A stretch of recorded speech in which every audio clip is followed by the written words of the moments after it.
My name is Gary Anandasangari. I'm the Member of Parliament for Scarborough Rouge Park. I'd like to begin by acknowledging that we are gathered here on the traditional unceded lands of the Algonquin people.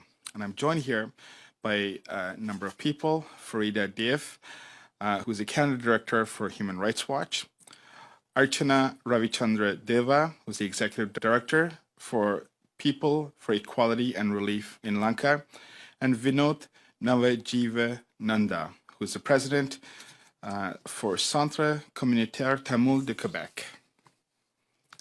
In the midst of the most significant economic and political turmoil in the history of Sri Lanka, its parliament elected Ranil Wickremesinghe, a failed former prime minister, as its executive president. In doing so, the Parliament of Sri Lanka failed to capture the calls by tens of thousands of protesters over the past several months in seeking change from successive corrupt and inept governments. The protesters had succeeded in forcing the resignations of Mahinda Rajapaksa as Prime Minister and Gotabaya Rajapaksa as President. Today, Gotabaya Rajapaksa is in Singapore and reportedly seeking safe passage to another country where he can evade justice for his role as Defense Secretary in 2009 when the Sri Lanka armed forces committed war crimes, crimes against humanity, and genocide. Today, more than ever, there's an imperative to ensure that leaders who commit atrocities be held to account. The successive failures of the international community to consistently apply and abide by the international rules-based order has resulted in international impunity and allowed those like the Rajapaksa brothers to roam freely. I'm therefore asking our government to impose sanctions on both Gotabaya Rajapaksa and Mahinda Rajapaksa for their roles in atrocities committed in 2008 and 9.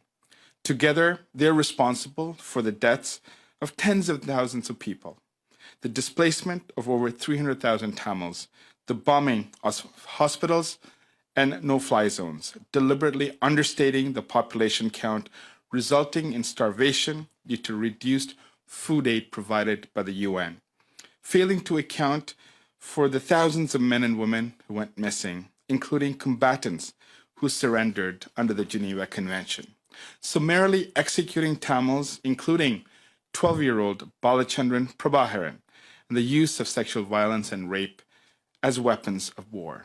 Essentially, the Rajapaksas broke international law and must be held to account. I believe that countries like Canada must take decisive action. This past May, the Canadian Parliament passed a motion acknowledging the genocide of Tamils in Sri Lanka. Today, more than ever, Canada needs to lead and ensure that the Rajapaksas and others are held to account.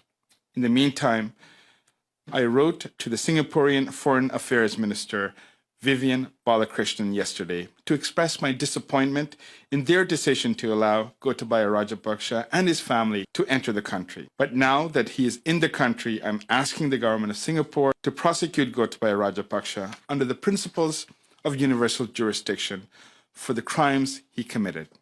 In that regard, I reiterate the numerous calls of the United Nations High Commissioner for Human Rights, asking member states to exercise universal jurisdiction and prosecute those who committed atrocity crimes in Sri Lanka within their local jurisdiction.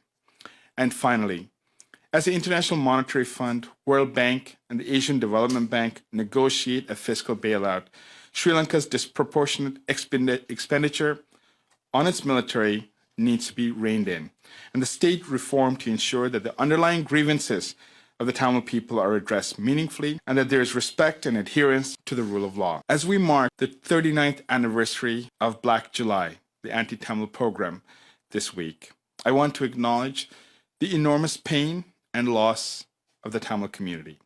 I want to acknowledge the brave mothers of the disappeared who have continued to seek answers for their sons and daughters for over 4.5 years. These protesters have not received much attention or, sadly, the solidarity from those protesting the current economic challenges. Their persistence is truly inspiring, and their faith that justice will be served should guide us to do the right by them and all the survivors. Thank you. You're You're watching the Life Traveler channel.